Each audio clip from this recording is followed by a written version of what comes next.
Movie की starting Rachel नाम की एक खूबसूरत सी लड़की से होती है। वो एक जगह एक्टिंग के लिए ऑडिशन देने आई हुई थी, जहाँ पर एक आदमी पहले उसकी बहुत तारीफ करता है और फिर उसके साथ जबरदस्ती करने के बाद उसका गला दबाकर उसे मारने की कोशिश करता है। कुछ दिनों बाद एक क्लब में हार्वी नाम का एक लड़का बैठा था, जिसे दूर खड़ा डॉक्टर वॉल्क देख रहा था। कुछ देर बाद जब हार्वी क्लब से बाहर आता है तो वो देखता है कि किसी ने उसकी गाड़ी को पंक्चर कर दिया है। उसी समय वहाँ डॉक्टर वॉल्क भी आ जाता है, जो क्लब में उस पर नजर रखे हुए था। मगर हार्वी उसे अपनी गाड़ी के शीशे में देख लेता है और धीरे से अपनी गन उठाकर उस पर तान लेता है। तभी पीछे से जॉर्ज हार्वी पर वार कर उसे बेहोश कर देता है। कुछ समय बाद जब हार्वी होश में आता है तो खुद को एक अजीब सी अनजान जगह पर पाता है। हार्वी वहाँ खड़े जॉर्ज से कहता है कि मुझे इस जेल से बाहर निकालो, मगर जॉर्ज डॉक्टर वॉल्क के कहने पर उसे पकड़ता है और डॉक्टर वॉल्क हार्वी को एक इंजेक्शन लगा देता है। इस इंजेक्शन से हार्वी फिर बेहोश हो गया था। जब वो होश में आता है तो उसे बहुत प्यास लगी थी। अब हार्वी जोर जोर से चिल्ला रहा था, मगर उसकी आवाज सुनने वाला वहाँ कोई भी नहीं था। थोड़ी देर बाद डॉक्टर वॉल्क वहाँ आकर उससे कहता है कि यहाँ तुम्हारी आवाज सुनने वाला कोई भी नहीं है,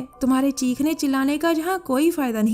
उसके बाद वहाँ जॉर्ज आकर हार्वी को खाना देता है, लेकिन हार्वी खाने की प्लेट को लात मार देता है। हार्वी वॉल्क से उसे बाहर निकालने को कहता है, मगर वॉल्क के कहने पर जॉर्ज उसे पानी से बहुत टॉर्चर करता है, जिससे परेशान होकर हार्वी नीचे गिर जाता है और जॉर्ज और वॉल्क वहाँ से चले जाते हैं। उनके चले जाने के बाद हार्वी उठकर वहाँ पड़े एक टेबल के दराज को खोलता है, जिसमें से उसके हाथ एक डायरी लगती है। ये डायरी रेचल की थी। हार्वी पहले रेचल की डायरी के कुछ पन्ने पढ़ता है और फिर वो लॉक खोलने की कोशिश करने लगता है, मगर तभी वहाँ जॉर्ज आ जाता है और वो आकर उसे उठाकर वॉल्क के पास ले जाता है। जॉर्ज ने हार्वी को वहाँ लाकर बांध दिया था, जिसके बाद वो उसकी उंगलियां जला देता है ताकि वो दोबारा लॉक खोलने की कोशिश ना करे। हार्वी दर्द के मारे बहुत चीख रहा था, मगर उसकी चीखों से इन दोनों को कोई फर्क नहीं पड़ रहा था। अब वो हार्वी को वापस जेल में छोड़ गए थे। कुछ देर बाद जब वहाँ कोई नहीं होता तो हार्वी जेल का दरवाजा खोलने में कामयाब हो जाता है। अब वो जल्दी जल्दी डाइनिंग रूम में रखे एक फोन से पुलिस को कॉल करता है, मगर इससे पहले कि हार्वी पुलिस को सारी बात बता पाता,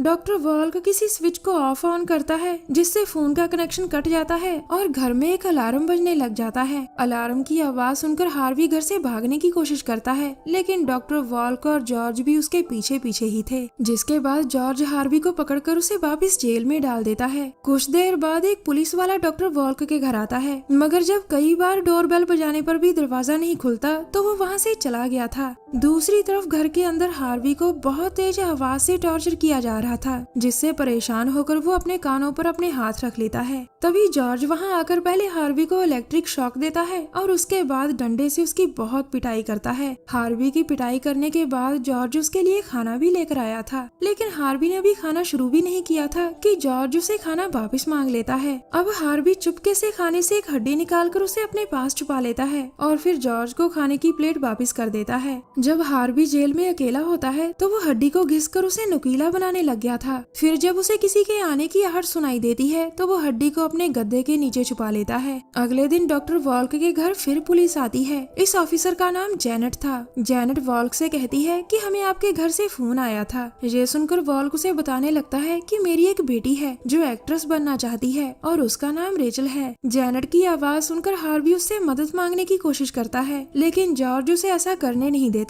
और उसे चुप कराने के लिए उसके मुंह पर टेप लगा देता है। कुछ देर बाद जब जेनेट वहाँ से चली गई थी तो हार्वी के पास वॉल्क और जॉर्ज आते हैं। हार्वी उन्हें देखकर सोने का नाटक करता है, जिसके बाद जब जॉर्ज उसे उठाने लगता है तो हार्वी उस पर हड्डी से वार कर देता है। हार्वी के इस वार से जॉर्ज का माथा गर्म हो गया था और वो उसे बहुत मारता है। जॉर्ज का गुस्सा देखकर वॉल्क उसके पास आकर उसे समझाने लगता है कि हमें अपना मेन काम नहीं भूलना चाहिए। अब वो दोनों हार्वी को अच्छी तरह से बांधकर एक अजीब सी मशीन से उसे शॉक देने लगते हैं। इन शॉक्स की वजह से हार्वी के दिमाग में उसकी सारी यादें एक साथ घूमने लगती हैं। शॉक देने के बाद डॉक्टर वॉल्क हार्वी से उसका नाम पूछता है, जो हार्वी को याद नहीं आ रहा था। अब वॉल्क उसे रेचल की तस्वीर दिखाता है, लेकिन हार्वी को तो कुछ भी याद नहीं आ रहा था। जब हार्वी डॉक्टर वॉल्क से सवाल पूछता है तो वो चुपचाप वहाँ से चला जाता है। अगले दिन वॉल्क के कहने पर जॉर्ज हार्वी की शेव कर रहा था। शेव करने के बाद वो लोग उसे लेडीज ड्रेस पहनने को देते हैं, जिसे पहनने से हार्वी साफ साफ मना कर देता है। उसके मना करने पर डॉक्टर वॉल्क उसे कहता है कि तुम्हें तब तक खाना नहीं मिलेगा जब तक तुम ये ड्रेस नहीं पहनोगे।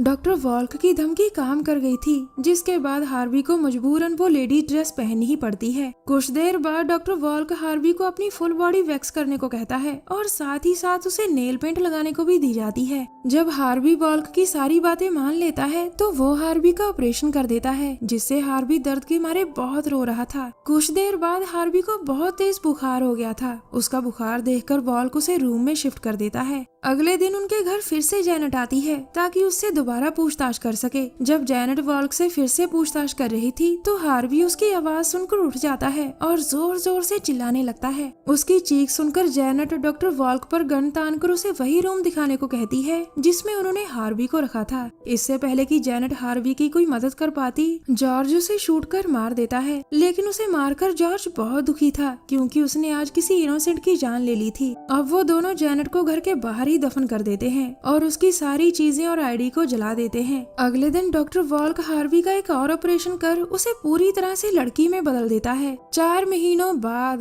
वॉल्क के घर एक पुलिस वाला आकर उससे जैनेट के बारे में पूछता है, जिसके जवाब में डॉक्टर वॉल्क कहता है हाँ वो जहाँ आई थी और अपनी पूछताछ कर वापस भी चली गई थी। उसकी बातों को सच मानकर पुलिस वाला वहाँ से चला गया था। अब रात को जब जॉर्ज और वॉल्क खाना खाने लगते हैं तो वहाँ एक लड़की भी आती है। दरअसल ये लड़की हार्वी ही था जिसको वॉल्क ने ऑपरेशन कर पूरी तरह से लड़की बना दिया था। और रेचल की डायरी पढ़ते पढ़ते हार्वी भी खुद को पूरी तरह से रेचल ही समझने लगा था। खाना खाने के बाद डॉक्टर वॉल्क रेचल बने हार्वी से कहता है कि मैंने एक कमरे में तुम्हारे लिए सरप्राइज रखा है। ये कमरा बिल्कुल वैसा ही बनाया गया था जैसे में असली रेचल ऑडिशन देने गई थी। अब वहाँ जॉर्ज आकर हार्वी को वैसे ही टॉर्चर करता है जैसे रेचल को किया गया था। अब जॉर्ज हार्वी के साथ जबरदस्ती करता है, लेकिन तभी हार्वी के हाथ एक चाकू लग जाता है और वो उससे जॉर्ज का गला काट देता है। ये सब देखकर वॉल्क बहुत घबरा गया था और गन लेकर वहाँ आता है, जिसे हार्वी फादर कह रहा था। मगर वॉल्क उसे अपने हाथ पीछे करने को कहता है और दूसरे कमरे में लाकर उसे एक वेबसाइट याद करने को कहता है जहाँ लोग पैसे देकर अपनी फैंटेसी पूरी करते थे। दरअसल रेचल भी इसी वेबसाइट के थ्रू वहाँ पहुँच गई थी क्योंकि उसे लग रहा था कि ये सब एक्टिंग है, लेकिन वो लोग उसके साथ जबरदस्ती करते हैं और उसे टॉर्चर करने के साथ साथ उसकी वीडियो भी बना लेते हैं। जो इंसान रेचल की वीडियो बना रहा था वो कोई और नहीं बल्कि हार्वी ही था। वीडियो देखकर हार्वी को सब याद आ चुका था और वो वॉल्क से अपनी गलती के लिए माफी मांगने लगता है। अब वो वॉल्क उसे बताता है कि तुम लोगों की इस हरकत से मेरी बेटी एक जिंदा लाश बन गई है। इस समय डॉक्टर वॉल्क बहुत गुस्से में था और वो जैसे ही हार्वी को मारने लगता है तभी हार्वी उससे गन छीनकर उसे उसी की गन से मार देता है। हार्वी को अपनी गलती का एहसास हो चुका था, जिसके बाद वो रेचल के पास जाता है और उसकी हालत देखकर उसे मार देता है। हार्वी उसे मारने के बाद उसके सिर पर लगी क्लिप उतारकर खुद पहन लेता है। अब हार्वी तन और मन से पूरी तरह रेचल बन चुका था। दरअसल डॉक्टर वॉल्क और जॉर्ज ने हार्वी के साथ इतना कुछ इसीलिए किया था ताकि वो उससे अपनी बेटी का बदला ले सके। और उस हादसे के बाद रेचल ने जो महसूस किया वही एहसास वो हार्वी को भी फील करवा सके। और आखिर में डॉक्टर वॉल्क और जॉर्ज ऐसा करने में कामयाब भी हो जाते हैं। और इसी के साथ इस मूवी का यही एंड हो जाता है।